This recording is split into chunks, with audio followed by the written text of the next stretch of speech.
तो भाई बॉलीवुड अभी जॉम्बीवुड बनने जा रहा है। ऐसा मैं इसलिए कह रहा हूँ क्योंकि अभी अभी खबर आ रही है कि रणवीर सिंह, कार्तिक आर्यन और ऋतिक रोशन ये तीनों एक्टर्स इंडिपेंडेंटली अपनी आने वाली जॉम्बी मूवीज पे काम कर रहे हैं, जिनके बारे में जो भी इंटरेस्टिंग जानकारी मिली है डिटेल में डिस्कस करते हैं आज की इस वीडियो में। और साथ ही ये मूवीज हो कैसी सकती है, मतलब एक्सपेक्टेशंस और पॉसिबिलिटीज को भी एक्सप्लोर करेंगे। और आखिरी में ये भी समझने की कोशिश करेंगे कि ये बॉलीवुड को अचानक से जॉम्बीज में इतना इंटरेस्ट कहाँ से आ गया। तो सबसे पहले शुरुआत करते हैं एक ऐसे एक्टर से जिन्होंने अभी हाल ही में बेस्ट एक्टर का आईफा अवार्ड जीता है। हालांकि उसमें उनके सामने नॉमिनेशंस में मैदान के लिए अजय देवगन और श्रीकांत के लिए राजकुमार राव जैसे एक्टर्स थे, बट फिर भी भाई बेस्ट परफॉर्मेंस तो भूल भुलैया 3 में अपने कार्तिक भाई ने ही दी है। तो इसलिए बेस्ट परफॉर्मेंस से ना लीडिंग रोल मेल का आईफा अवार्ड मिला है कार्तिक आर्यन को, जिसपे मेरा रिएक्शन तो यही था, ये सब क्या देखना पड़ रहा है। फिलहाल अभी खबर ये आ रही है कि कार्तिक आर्यन ने टी सीरीज को एक large scale zombie film pitch करी है, जिनके साथ उनकी हाल ही में भूल भुलैया 3 आई थी। हालांकि वो मूवी लोगों को उतनी ज्यादा पसंद नहीं आई, बट फिर भी उसने बिजनेस काफी अच्छा किया था। 150 करोड़ के बजट पे बनी भूल भुलैया 3 ने वर्ल्ड वाइड बॉक्स ऑफिस पे 400 करोड़ से भी ज्यादा की कमाई करी थी, और वो भी रोहित शेट्टी की कॉप यूनिवर्स की एवेंजर्स सिंघम अगेन के सामने, जिसमें आधा बॉलीवुड भरा हुआ था। और इससे पहले भी कार्तिक और टी सीरीज की कोलैबोरेशन भूल भुलैया 2 ने भी बॉक्स ऑफिस पे अच्छा परफॉर्म किया था। तो इसके काफी हाई चांसेस हैं कि अब टी सीरीज कार्तिक की इस बिग बजट जॉम्बी मूवी को भी ग्रीन लाइट दे दे। अभी इस मूवी के राइटर और डायरेक्टर के बारे में तो कोई जानकारी नहीं आई है, बट कहा जा रहा है कि ये मूवी एक जॉनर डिफाइंग स्पेक्टिकल की तरह प्लान करी जा रही है, जो कि काफी सही हो सकती है। लेकिन इसमें सबसे बड़ा सवाल ये आता है कि अगर ये मूवी बनती है तो ये किस जॉनर की तरफ लीन करेंगे। I mean of course zombie है तो हॉरर तो होगा ही, लेकिन उसके साथ क्या होगा, कॉमेडी होगी, एक्शन होगा या साईफाई, किस तरफ जाएंगे ये। अगर पुराने ट्रैक रिकॉर्ड के हिसाब से देखें तो कार्तिक आर्यन की जॉम्बी मूवी के ज्यादा चांसेस तो हॉरर कॉमेडी की तरफ जाने के ही हैं, क्योंकि ये मूवी टी सीरीज के साथ आ रही है और प्रोड्यूसर्स को ट्राइड एंड टेस्टेड फार्मूला पर जाना ज्यादा अच्छा लगता है। एंड एज वी नो भूल भुलैया 2 और 3 जो दोनों मूवीज सक्सेसफुल हुई हैं वो हॉरर कॉमेडी ही थी। तो आई थिंक ये उसी फार्मूला को रिपीट करने की कोशिश करेंगे। जैसे भूल भुलैया में एक तरफ मंजलिका वाला हॉरर चलता रहता है और दूसरी तरफ कार्तिक आर्यन की कॉमेडी, वैसा ही कुछ हमें इस मूवी से भी एक्सपेक्ट कर सकते हैं। बस इसमें भूत की जगह जॉम्बीज होंगे। एक और डिफरेंस जो इसमें आ सकता है वो है एक्शन, क्योंकि चाहे ये हॉरर कॉमेडी ही बनाए बट ये होगी तो जॉम्बी मूवी ही, और जॉम्बी मूवी का एक्शन के बिना बनना काफी मुश्किल हो जाता है। क्योंकि मान लो अगर किसी जॉम्बी को मारना है या मारना ना भी हो, सिर्फ बच के ही निकलना हो, तो भी थोड़ा बहुत एक्शन तो कहीं ना कहीं आ ही जाएगा। और इस सब को देखते हुए तो मोस्ट प्रोबेबली कार्तिक आर्यन वाली जॉम्बी मूवी एक हॉरर कॉमेडी ही होगी, जिसमें थोड़ा बहुत नीडफुल एक्शन देखने मिल सकता है। बाकी तो हमें जब स्टोरी या प्लॉट के बारे में कुछ पता चलेगा तब ही क्लियर होगा। लेकिन इसके बाद अगर हम अपनी दूसरी जॉम्बी मूवी की तरफ बढ़े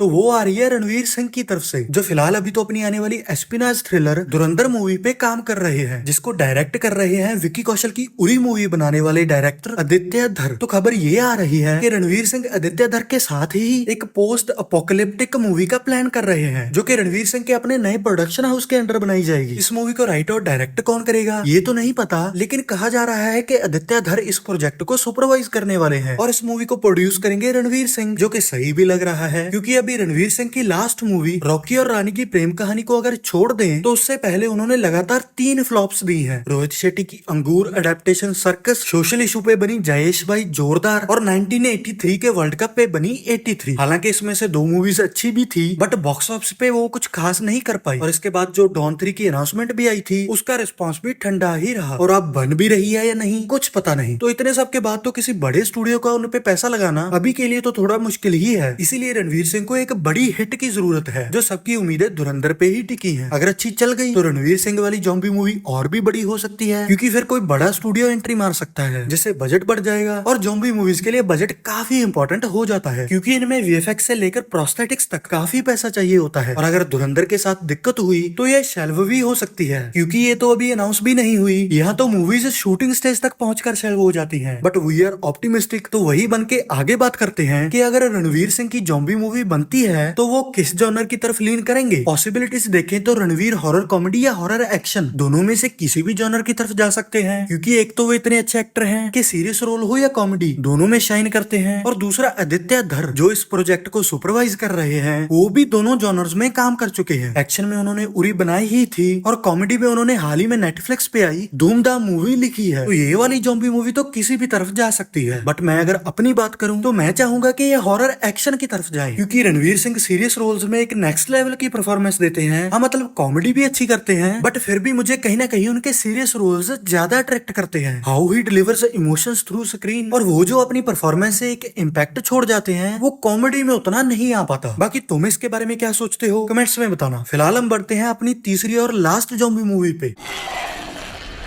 जो बनाने जा रहे हैं ऋतिक रोशन, जिन्होंने कुछ ही टाइम पहले विल स्मिथ की 2007 की Hollywood movie I am legend के रीमेक राइट्स 12 करोड़ में खरीदे हैं। सॉरी गलत लेजेंड की फोटो लग गई, इसके तो कोई 12 रुपए भी नहीं देगा। हाँ ये वाली आई एम लेजेंड की बात कर रहा था मैं। तो अब इसको ऋतिक रोशन इंडियन सेटिंग के हिसाब से अडेप्ट करने वाले हैं। अगर तुमने आई एम लेजेंड नहीं देखी तो उसका बेसिक प्लॉट मैं तुम्हें विदाउट स्पॉयलर्स बता देता हूँ। जो कुछ ऐसा है कि विल स्मिथ का कैरेक्टर रॉबर्ट निवेल एक साइंटिस्ट होता है जो न्यूयॉर्क का लास्ट ह्यूमन सर्वाइवर होता है, और वो इस मैनमेड वायरस से हुए अपोकलिप्स को रिवर्स करने की कोशिश करता है। ये मूवी वैसे तो एक साइंस फिक्शन जॉनर में आती है, बट मेनली इस मूवी की हाईलाइट इसका इमोशनल कोर है, जो मूवी के मेन कैरेक्टर रॉबर्ट और उसके कंपेनियन डॉग से आता है। तो अब इस मूवी को ऋतिक रोशन अगर इंडियन सेटिंग में बनाएंगे तो सबसे इंटरेस्टिंग सवाल तो यही आता है कि ऐसा कौन सा शहर होगा जिसमें ऋतिक अकेले ह्यूमन सर्वाइवर बचे होंगे। मुंबई, दिल्ली, चेन्नई जैसा कोई शहर, या कोई छोटा शहर, कहाँ पर हमें इंडियन पोस्ट अपोकलिप्टिक वर्ल्ड देखने मिलेगा। अगर आई एम लेजेंड के हिसाब से ही जाएं तो मुंबई या दिल्ली जैसा शहर ही सही रहेगा, क्योंकि मोस्टली लोग उन शहरों से थोड़ा फेमिलियर हैं, तो वो रियल और रियल का कंट्रास्ट इंटरेस्टिंग लग सकता है। लेकिन अगर तुम्हें चूज करने मिले तो तुम कौन से शहर को पोस्ट अपोकलिप्टिक लुक में देखना चाहोगे, कमेंट्स में जरूर बताना। बट फिलहाल खबर पर वापस आए तो इस मूवी को डायरेक्ट करने के लिए बात चल रही है किल मूवी के डायरेक्टर निखिल भट्ट से, जो कि सेंस भी बनाता है क्योंकि आई एम लेजेंड एक एक्शन हैवी मूवी है, और निखिल भट्ट ने किल में कितना अच्छा एक्शन डिलीवर किया है ये तो कोई बताने वाली बात ही नहीं। लेकिन इसके साथ ही आई एम लेजेंड एक साईफाई थीम भी लेकर चलती है, जिसको वो कैसे एक्सप्लोर करेंगे ये देखना काफी इंटरेस्टिंग होगा। बट उम्मीद है जो भी होगा अच्छा ही होगा, क्योंकि भले ही निखिल भट्ट ने इस जॉनर में काम नहीं किया, लेकिन ऋतिक रोशन साईफाई जॉनर में हमें इससे पहले क्रिश और क्रिश 3 दे चुके हैं। जिससे याद आया कि अभी क्रिश 4 भी मेकिंग में है, और उससे पहले वायर एफ स्पाई यूनिवर्स की वॉर 2 और अल्फा भी आएगी, और अपने ऋतिक सर करते भी मूवीज एक एक करके ही है। तो ये ज़ॉम्बी वाली मूवी हमें बहुत जल्दी तो नहीं देखने मिलने वाली, क्योंकि अभी क्रिश 4 की रिलीज डेट का कुछ अता पता नहीं, जिसके बाद ही आई थिंक वो इस मूवी पे एक्टिवली काम करेंगे। तो इस हिसाब से तो कम से कम 4-5 साल तो पकड़ के ही चलो। अब तीनों मूवीज की बात हो गई है तो इस चीज पे भी थोड़ी चर्चा कर लेते हैं कि जो बॉलीवुड अब तक सिर्फ एक ही ज़ॉम्बी मूवी गो गोवा गॉन बना पाया था, अब अचानक से 3-3 ज़ॉम्बी मूवीज कहां से आ गई।